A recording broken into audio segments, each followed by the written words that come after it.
And away we go here on our Friday roundtable. We are drafting Andrew Berry's moves, additions since he showed up to Cleveland. So this counts free agent signings, waiver claims, draft picks.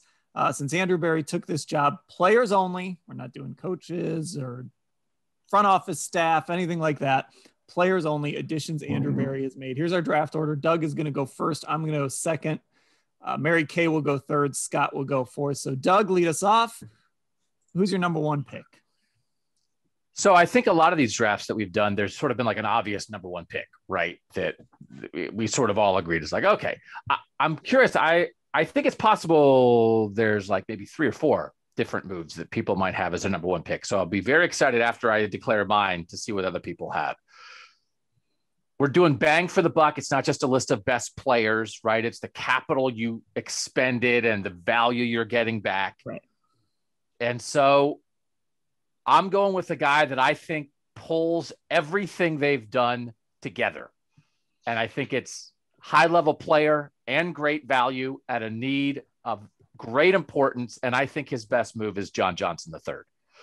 I think it's exactly what I thought they needed. There were not a million safeties available. I think there were clearly like 2 top safeties, and they went out and got their guy right away and at value. I think that people think that Mary Kay has written, he turned down more money elsewhere, and he is going to pull everything together. He's a young veteran. He's a leader. He's a skilled player. He can cover. He can play the run. I think he is like the bow on the present, and I think he's specific. I'm not sure. I mean, there's certainly not a million guys they could have gotten this offseason to do what John Johnson is going to do for them. And so he's my number one. That's interesting. He's not who I had on the top of my list, but he was near the top of my list. Does anybody else have John Johnson as their number one guy? I'm curious. Scott and Mary Kay. Nope. So, but I can see the wisdom.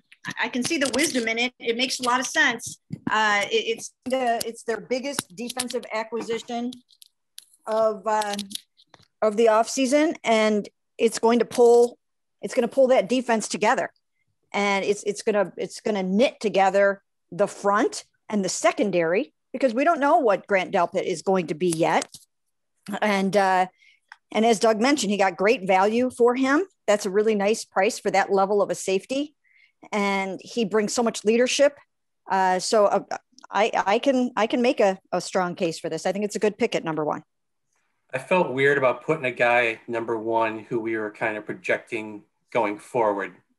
I mean, all the signs point to this being a great move, and we know all the things he can potentially give the defense. And you have to go back like a decade, maybe to TJ Ward, to find a safety on the Browns who has been as good across the board as Johnson's been. But even Ward wasn't as consistently good as Johnson, and I don't think he could give you as much all over the field that Johnson can do.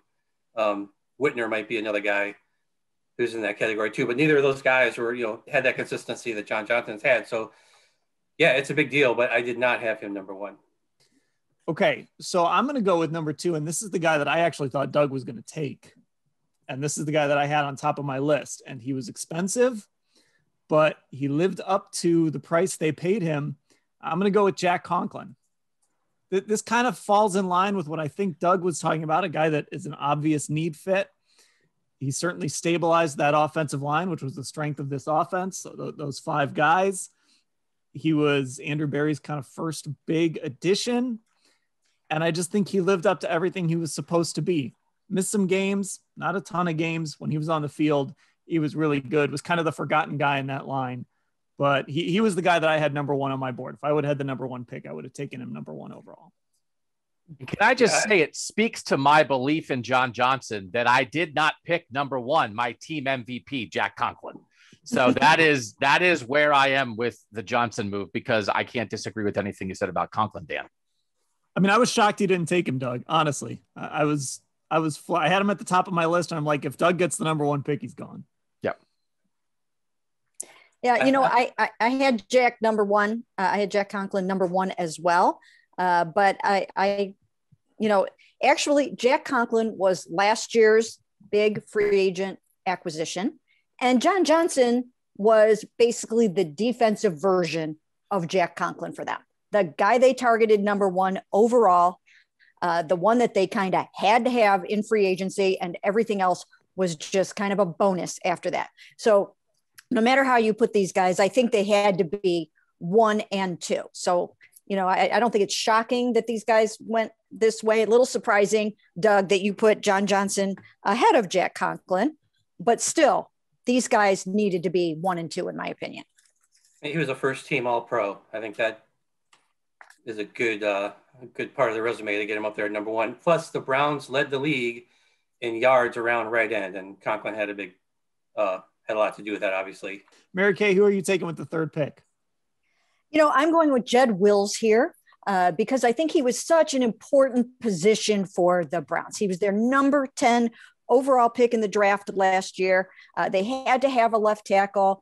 They had kind of a choice. They could have gone out and signed a Trent Williams for a lot of money, but instead they built for the future. They went with Jed. He had a really good, solid rookie year without any offseason.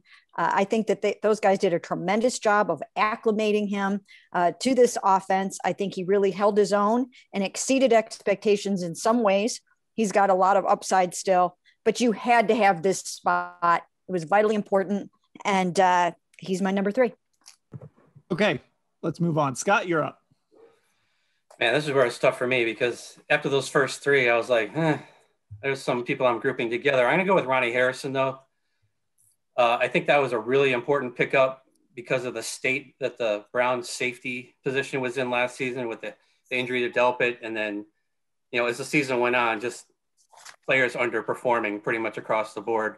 Harrison ended up being the 2nd highest graded defensive player on the Browns last season. They gave up a 5th round pick for him.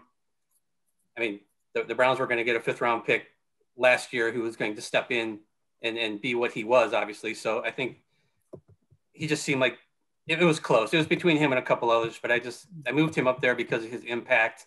And the fact that now, after picking him up, they go into this season. I know they added John Johnson, but Harrison's a big part of what they can be at the back of that defense. His versatility and the high level that he played at last season is a huge part of, I guess, the expectations of that group.